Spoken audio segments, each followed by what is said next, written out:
किसी की यात्रा से किसी को नफ़ा नुकसान नहीं होता। हर उस व्यक्ति का अपना फ़ायदा होता है। उस व्यक्ति पब्लिक से कनेक्ट होने के लिए जाती है। जहाँ तक सरकार की बात है, सरकार काम कर रही है। उपेंद्र कुशवाहा जी को मेरी शुभकामना है। अगर वो निकले हैं जनता के बीच में तो और भी जनता के बीच में रहें, वहाँ जाने से उनको मजबूती मिलेगी। अगर पीछे छूट गए हैं, उनको ऐसा लगता था कि हम नहीं कुछ कर पाएँ, तो फिर गए हैं। जनता जनार्दन है, जनता मालिक है, जमहूरियत है, तो उनके बीच में जाने से ही उनको कुछ नहीं, अपने बातों को रखें। देख रहे हैं, मैं हूं आपके साथ। वंदना हमारे साथ बात करने के लिए हैं बिहार सरकार में मंत्री और पूर्व मुख्यमंत्री जीतन राम मांझी के बेटे संतोष कुमार सुमन। विधानसभा सत्र जो चल रहा है, क्या लग रहा है कार्रवाई सही ढंग से चल पा रही है?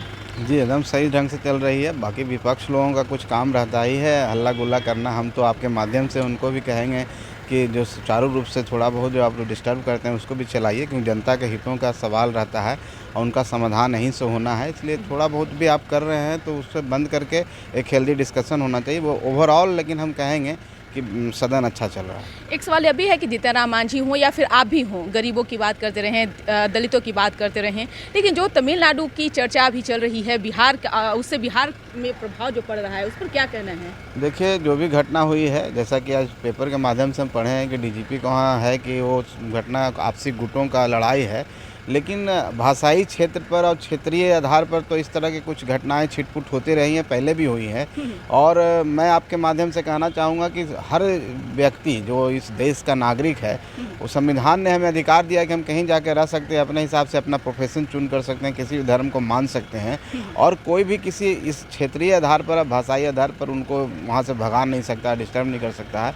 अगर इस तरह की घटनाएँ हुई हैं तो बिहार सरकार ने संज्ञान लिया है। माननीय मुख्यमंत्री जी का भी इसमें है कि हमने बात की है, और सरकार जो बिहार के स्तर से जितना भी हो सकता है, हम लोग सब हैं, चिंतित हैं। और एक भी हमारे जो भी यहाँ से लोग गए हैं कमाने के लिए, चाहे वहाँ रहते हैं, रोजी रोजगार के लिए जाते हैं, उनके पूरी सुरक्षा की जिम्मेवारी सरकार की है। विपक्ष का कहना है कि सरकार इसमें मिली भगत है, वहाँ हत्याएं हुई है, लेकिन सरकार इन सब चीज़ों से पीछा छुड़ाना चाहती है। डिप्टी सीएम तेजस्वी यादव एक भी बात जो है मजदूरों के हित में ट्वीट करके नहीं लिखा, जो उन्होंने जश्न मनाया उसका जिक्र किया। देखिए, हर बात ट्वीट से नहीं होता है। सरकार चलती है, सरकार का बिजनेस चलता है, वो एक अपना उसका हिसाब है ट्वीट करने से। और सरकार पूरी तरह से संवेदनशील है, इस मामले को देख रही है, और सरकार ही करेगी ना, दूसरे विपक्ष थोड़े करेंगे। विपक्ष का काम तो आवाज़ उठाना है। इसलिए इस तरह से बेबुनियाद आरोप नहीं लगाना चाहिए, क्योंकि बिहारी अस्मिता का सवाल है, बिहारियत के सवाल है, और उस पर सब लोग को एक होना चाहिए।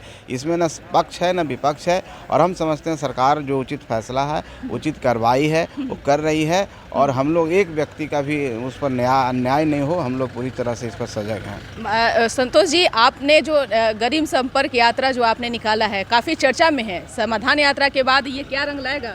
देखिए, कोई रंग के लिए हमने नहीं निकाला। हम लोग तो गरीबों से मिलने के लिए एक कोशिश की, एक पहल की, और उनके साथ जाकर उनसे बातचीत करने के लिए, उनका दुख दर्द जानने के लिए, और बहुत ही अच्छे अनुभव मिले हैं, खट्टे मीठे भी मिले हैं। उनका दुख दर्द को बांटा है और उससे कुछ सीखा है, प्रेरणा लिया है, जो आने वाला समय में हम लोग के लिए प्रेरणादायी हो गया, और एक नए रणनीति के तहत भी काम करेंगे। और किस तरह से उनका जो समस्याएं हैं उसका कैसे समाधान हो, निदान हो, इस पर भी चर्चा होगी। और माननीय मुख्यमंत्री जी से हम लोग की भी चर्चा हुई थी पहले में। उन्होंने भी कहा था कि आपके पास समस्याएँ आती हैं तो हम लोग को बताया जाए, और जो हम लोग के स्तर से है, माननीय मुख्यमंत्री जी के स्तर से हमारे क्या कार्रवाई की जा रही है, सब छाट करके उनके पास भी जाएगा। तो निश्चित तौर पर कुछ सीखने का भी मौका मिला है, और हम समझते हैं जो लोग जनता के लिए उत्तरदायी होते हैं, जनता के बीच में जाना चाहिए, और जा करके उनसे बहुत चीज़ मिलता है आपको। एक मिलता है कि आप क्या आप सोचते हैं और वो क्या सोचते हैं। जो संवादहीनता होता है जो जनता के और सरकार के बीच में, वो भी दूर होती है। तो हम तो कहेंगे सब लोगों को उसमें ऐसा करना चाहिए और जाना चाहिए, ताकि सही मुद्दों को सही तरीके से आप एड्रेस कर सकें। उपेंद्र कुशवाहा भी यात्रा पर हैं, क्या लगता है जदयू को इससे नुकसान होगा? देखिए, किसी की यात्रा से किसी को नफ़ा नुकसान नहीं होता। हर उस व्यक्ति का अपना फ़ायदा होता है। उस व्यक्ति पब्लिक से कनेक्ट होने के लिए जाती है।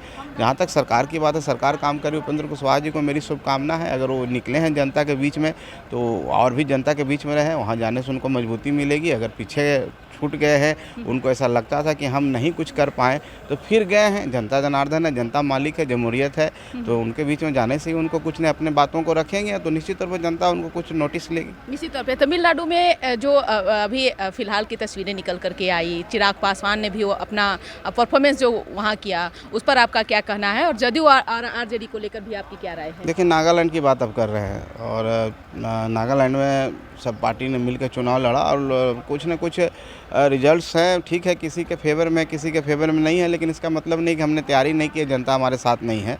बहुत कम मार्जिन से जीत हार हुई है। जनता दल यूनाइटेड की भी एक सीट आई है और बहुत सीटों पर वो पास रही है। हम चिराग पासवान जी को भी भाई शुभकामना देते हैं कि आपने मेहनत किया, आपकी मेहनत रंग लाई है। इसी तरह से बिहार में भी काम करिए और बिहार में भी आपको कुछ मौका मिले, इसकी शुभकामना है। लेकिन अभी महागठबंधन की सरकार है और हम नहीं समझते उनका कोई स्कोप है, लेकिन हर आप व्यक्ति को अपना प्रयास करते रहिए। उनकी शुभकामनाएं मेरी तरफ से। बहुत बहुत शुक्रिया बात करने के लिए। तो आप सुन रहे थे क्या कुछ कहना था बिहार सरकार में मंत्री संतोष कुमार सुमन का, जिन्होंने साफ तौर से कहा कि बिहार में महागठबंधन इंटैक्ट है और साथ ही साथ चिराग पासवान को भी उन्होंने शुभकामनाएं दिया है और वहीं उपेंद्र कुशवाहा की यात्रा को भी लेकर के भी उन्हें जो है धन्यवाद प्रकट किया है। इसकर बस इतना ही। बने रहिए न्यूज़ 4 नेशन के साथ। अब तक हमारे चैनल को सब्सक्राइब नहीं किए हैं तो कर लीजिए। धन्यवाद।